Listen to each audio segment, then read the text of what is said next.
Será que são as emendas impositivas que explicam a aparente boa vontade do Congresso em entregar mais carga tributária? Quer começar, Daniel? O Congresso tem se especializado nos últimos anos, não é uma característica dessa legislatura, em criar mais despesas, mais e mais e mais.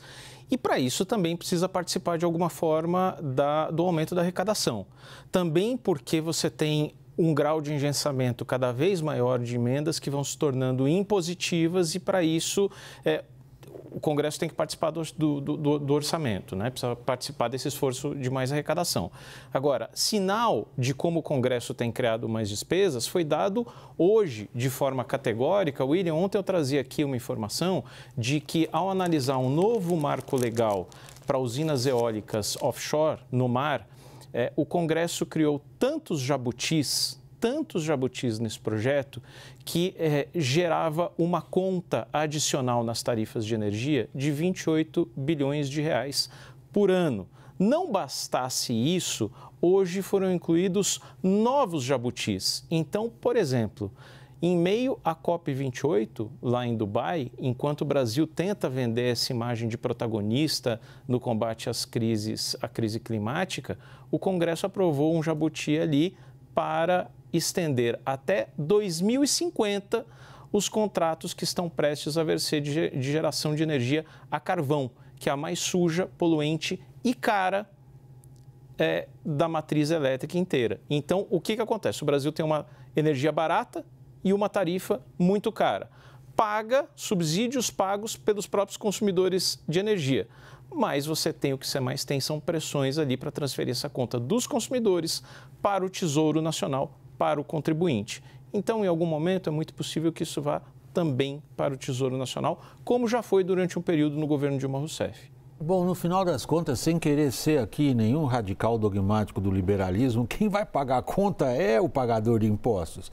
Via Tesouro ou via direto para a conta de luz que ele paga, ou seja, vai ter aumento de carga tributária. Foi um ensaio de resposta à sua pergunta. Você quer?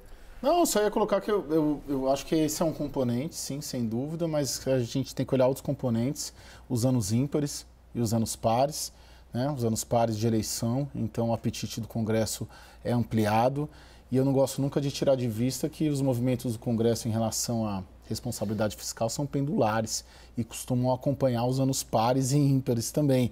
Né? É o mesmo Congresso, a gente está falando, que aprovou a lei de responsabilidade fiscal, que aprovou a regra do teto, a regra de ouro e o arcabouço esse ano. Então ele avança e recua a depender quase sempre das eleições. Vamos do calendário eleitoral. Duas frases aqui. Eu acho que temos um governo que tem um discurso de desigualdade muito forte, que rico não paga imposto. Então, Lula assume dizendo, vou botar o pobre no orçamento e vou botar o rico para pagar imposto.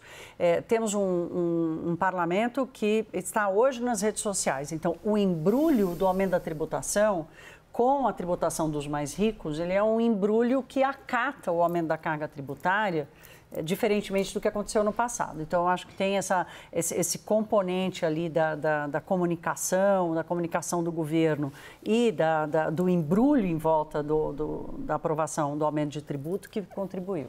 Vamos falar de tributo mais um pouco, então. Agora, no caso específico, nós vamos abordar o que o presidente Luiz Inácio Lula da Silva disse, que o país não pode prorrogar a desoneração da folha de pagamento, isso abrange 17 setores, sem que essa desoneração viesse acompanhada de uma contrapartida a trabalhadores. Foi na semana passada que Lula vetou o projeto que prorrogava exatamente esse benefício fiscal de 17 setores da economia. Em nome da transparência, o setor ao qual nós pertencemos, as comunicações, seria beneficiado. Confira. Lula defendeu que a desoneração venha acompanhada da garantia de emprego ao trabalhador. Ao reduzir a desoneração da empresa para você melhorar a renda da empresa, é importante você garantir emprego para os trabalhadores. E a lei não diz absolutamente nada. Obviamente que eu vetei uma lei, o veto pode ser derrubado, mas eu acho que a gente não pode apenas fazer desoneração sem dar a contrapartida aos trabalhadores. Os trabalhadores não precisam ganhar alguma coisa nessa história. O presidente do Senado, Rodrigo Pacheco, indicou que pretende pautar a análise do veto presidencial ainda neste ano. diversos parlamentares já anunciaram que vão trabalhar para derrubar o veto de Lula. O chefe do Executivo afirmou ainda que o ministro da Fazenda, Fernando Haddad, apresentará em breve alternativas para substituir a desoneração e que a lei aprovada pelo Congresso não garante que haverá geração de empregos. Porque não tem nada na lei que diz que vão gerar mais emprego se tiver desoneração. Sabe, não tem nada escrito que ele vai ganhar R$1 a mais, sabe, no seu salário. Segundo Haddad, o benefício fiscal que vinha sendo concedido a alguns setores não gerou impacto positivo para a economia se comparado com a arrecadação perdida. A desoneração custa 9,4 bilhões de reais por ano para o governo. Um estudo do IPEA, feito a partir de dados da PNAD contínua, mostra que os setores desonerados não são os que mais empregam e que eles cortaram postos formais de trabalho nos últimos 10 anos, diminuindo sua participação na população ocupada no período. A política de desoneração teve início em 2011 no governo Dilma Rousseff e vem sendo prorrogada desde então. Temos um caso, talvez, de acompanhamento de uma política pública que não deu certo, portanto, não vamos prosseguir nela? Acho que sim, né? Nós temos que lembrar que lá em 2011, ela foi criada para pouquíssimos setores, todos eles setores da indústria de transformação, que produzem bens que podem ser transacionados internacionalmente e que estavam sofrendo uma competição muito forte com o ingresso da China na OMC. Esse era o contexto. Era para ser alguma coisa focada nesses setores que competem com a China no mercado internacional durante um tempo finito. No Brasil, a gente faz uma política assim e aí vira um ônibus, todo mundo entra lá dentro. E de repente foi para 17 setores. Não, foi para mais de 50. 56. Você chegou assim em 2014. Não, 17, 2014 já estava em 50 e pouco, 56, né? Aí conseguiu com muita luta ir reduzindo. Eu vi os trabalhos e, de fato, a reportagem me parece correta. Os trabalhos que eu olhei mostram que tem algum impacto sobre emprego, mas é um impacto muito pequeno e não compensa o custo público de perda de impostos. O número que eu vi é que cada emprego gerado, um trabalho recente de uma pesquisadora da PUC do Rio, muito competente, é $17 mil, quase R$80 mil por emprego. É um emprego meio caro, né? Que é o que custa em renúncia fiscal. É o que custa em renúncia fiscal. Como é que o Congresso vai tratar? Bom, já está tudo sinalizado, bem organizado, né? Aquela questão dos lobbies e dos grupos de interesse que conseguem operar junto. Mas aí sinaliza também, William, uma das estratégias para a Haddad, para a equipe econômica do ano que vem, é justamente uma revisão, eles chamam de subsídios tributários, né? O Brasil oferece por ano 523 bilhões, né? O que está na LDO desse ano. 4,5% do PIB. Né? Só em benefício, e de fato não tem nenhuma política, um retorno. Né? Tem dois movimentos que a equipe econômica quer fazer para tentar continuar ampliando a receita. Uma é rever isso. O problema é que os dois maiores, quais são? Simples e Zona Franca de Manaus. Sim. São os mais difíceis de mexer. Sim, mas já é jogo jogado isso aí. Não tem nem negociação, o Congresso vai derrubar, né? Daniel, vai derrubar? O Congresso derruba facilmente. É preciso lembrar que a Câmara aprovou a desoneração da folha por 430 votos, se não me engano, a 17. Então, isso está absolutamente pacificado no Congresso. O Congresso derruba facilmente esses vetos. O que o governo está tentando é criar alguma outra solução ali, trazer para si a solução e criar uma MP, possivelmente até o final do ano, em que ele possa colocar alguma condicionante. Aí atende o Congresso e coloca ali alguma condicionante. Só para complementar, William, o Samuel falava ali na perenização de mecanismos que são criados com uma data para acabar, num espaço finito de tempo. Preciso lembrar que agora mesmo a gente está vivenciando isso com a reforma tributária. Foram excepcionalizados diversos setores, alguns deles com um IVA diferenciado, com um IVA reduzido, e outros com regimes específicos que ainda vão ser criados. Aí o que entra ali, você, calma, gente. Não vai haver nenhum privilégio assim permanente, não.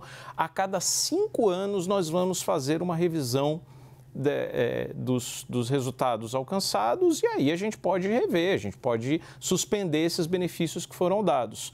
tomando em conta a política de desoneração da folha criada em 2011 para poucos setores, que chegou a 56 depois e agora vai ser prorrogada até 2027. Que esperança que a gente pode ter que essa revisão quinquenal da reforma tributária funcione? Thaís? Olha, William, eu separei 3 pontos aqui que eu quero tratar rapidamente. A primeira deles é sobre a reforma tributária, né? A desoneração da folha de pagamento é um dos objetivos de uma reforma tributária ampla, né, Samuel? Assim, começa pelo consumo, depois vai para a renda e, através do ganho com a reforma tributária sobre a renda, um ganho que vai tributar os mais ricos, consegue fazer a desoneração da folha de pagamento, que no Brasil realmente é muito alta. Então, esse é o primeiro ponto. Esse roteiro já foi, já era, não vai acontecer por causa da força política que a gente está vendo aqui. O segundo ponto é a distorção que a desoneração já criou na condição das empresas de manter emprego.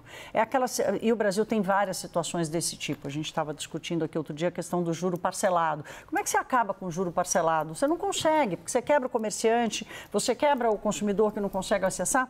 A mesma coisa a desoneração. As empresas já passaram, no Brasil com o custo que tem, as empresas já passaram a depender dessa condição para manter os seus empregos. Então, a cobrança de que o trabalhador não ganha e não se gera tanto emprego, ela tem uma contrapartida que é dizer, não, olha, mantenha a desoneração para eu manter os empregos que eu tenho. Então, é uma distorção daquelas que o Brasil é capaz de criar e que coloca numa encruzilhada as empresas. E né? o terceiro ponto? E o terceiro ponto são os 500 bilhões de gasto tributário.